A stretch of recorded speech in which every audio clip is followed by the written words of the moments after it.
আমাদের সামিট কালকে থেকে শুরু হচ্ছে।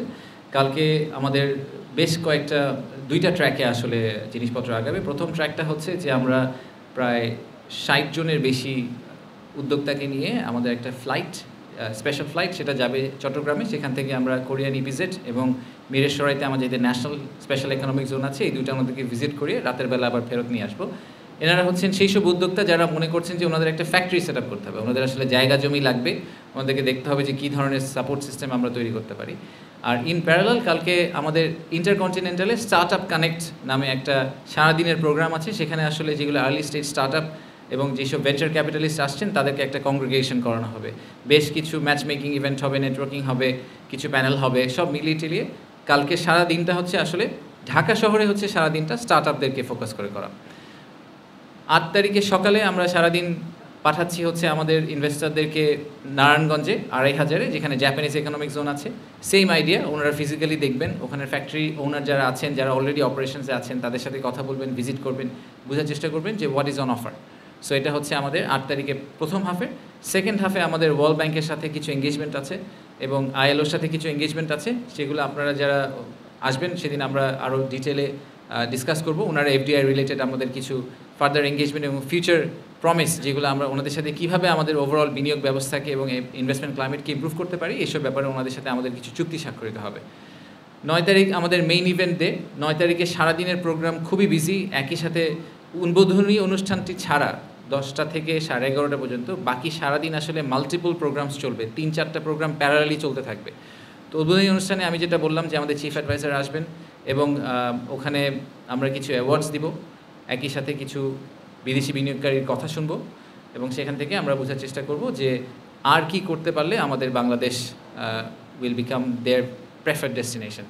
তারপরে আমরা একটা ছোট্ট ইউথ এন্টারপ্রেনারশিপের একটা ফেয়ারের মতো করেছি, একটা কনক্লেভের মতো করা হয়েছে। ওখানে আমাদের প্রধান উপদেষ্টা যে কিছু আর্লি স্টেজ কোম্পানিদের সাথে কথা বলবেন, ওটা আমাদের ইন্টারকন্টিনেন্টালের ভিতরেই হবে, বলে উনি ওখান থেকে চলে যাবেন। আর আমরা এটার ফলো অন হিসেবে রিনিউয়েবল এনার্জির ওই দিনের হচ্ছে ব্রেকআউটের মেইন ইস্যু। সো সেদিন সেকেন্ড হাফে রিনিউয়েবল এনার্জি নিয়ে কথাবার্তা হবে, বেশ কয়েকটা এমওইউ সাইন হবে, বেশ কয়েকটি কোম্পানি যারা ইনভেস্টমেন্ট প্রমিস করবেন তাদের সাথে আমাদের কিছু এমওইউ সাইন হবে। সেগুলো আমরা সব ওই ৯ তারিখে করব। আর প্রধান উপদেষ্টা যদিও ওনার রেসিডেন্সে ফেরত যাবেন, কিন্তু যারা একেবারেই খুব সিনিয়র অফিসিয়াল আসছেন, যারা একেবারে যেরকম আমি কিছু এক্সাম্পল দিয়েছি আপনাদের কিছুক্ষণ আগে, তাদের সাথে উনি বাইল্যাটারালি বসবেন ওনার রেসিডেন্সে। So investment specific discussion bilaterally ওনার সাথে ওনাদের কিছু হবে। আপনারা সবসময় দেখেছেন যে আমাদের প্রধান উপদেষ্টা ইনভেস্টমেন্টের ব্যাপারে খুবই প্যাশনেট। তো উনি নিজেই চেয়েছিলেন যে যারা বড় উদ্যোক্তা আসবেন তাদের সাথে উনি যাতে বাইল্যাটারালি আলাদা করে বসতে পারেন এবং তাদের পয়েন্ট অফ ভিউটা জানতে পারেন। সো ফর এক্সাম্পল জার্মান একটা ডেলিগেশন আসবে, সেই জার্মান ডেলিগেশনের সাথে উনি আলাদা করে বসবেন, কোরিয়ানদের সাথে উনি আলাদা করে বসবেন, চাইনিজদের সাথে উনি আলাদা করে বসবেন, বিকজ প্রত্যেকটা গ্রুপের আবার ডিফারেন্ট এক্সপেকটেশন আছে বাংলাদেশের কাছ থেকে। আর 10 তারিখ will B A continuation of এই আমাদের ব্রেকআউটগুলো, যেখানে আমি বাকি যেগুলোর কথা বলেছি সেই কয়েকটা ব্রেকআউট হবে, আরও কিছু এমওইউ সাইনিং হবে। আর এর সব কিছুর মাঝখানে 9 তারিখ সন্ধ্যায় একটা প্লাগ আছে আমাদের, সেই প্লাগটা হচ্ছে আমাদের cultural journey, Bangladesh through a different lens. এই প্রোগ্রামটার ব্যাপারে আমি পার্সোনালি খুবই এক্সাইটেড। আমার ধারণা যে বাংলাদেশের যে আমাদের পার্সোনাল যে আইডেন্টিটি, সেই আইডেন্টিটিটাকে এক্সপ্রেস করার জন্য খুব সুন্দর করে আমরা একটা প্রোগ্রাম দাঁড় করাতে সক্ষম হয়েছি মিনিস্ট্রি অফ কালচারাল অ্যাফেয়ার্সের সাথে। সেখানে আমরা যেটা করার চেষ্টা করছি যে একজন ক্লাসিক ব্যবসায়ীর পক্ষ থেকে তো বাংলাদেশকে দেখা একরকম, কিন্তু যারা ব্যবসায়ী এই ইনভেস্টমেন্ট কমিউনিটির বাইরে, ফর এক্সাম্পল যে একজন ফটোগ্রাফার, যে একজন মিউজিশিয়ান, যে একজন ফুটবল প্লেয়ার, তারা বাংলাদেশকে কীভাবে দেখেন, তারা বাংলাদেশের মানুষের আইডেন্টিটিকে কীভাবে দেখেন, যে একজন মিউজিশিয়ান সে কীভাবে দেখেন।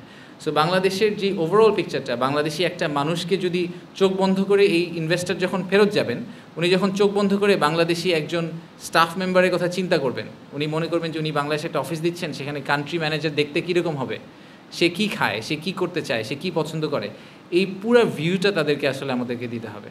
So that they feel confident যে বাংলাদেশে যদি আমি একটা অফিস সেট আপ করি, সেই অফিসে যে লোকগুলো কাজ করবে সেই লোকগুলো আসলে আমার অর্গানাইজেশনকে খুব ক্লোজলি দেখে রাখবে।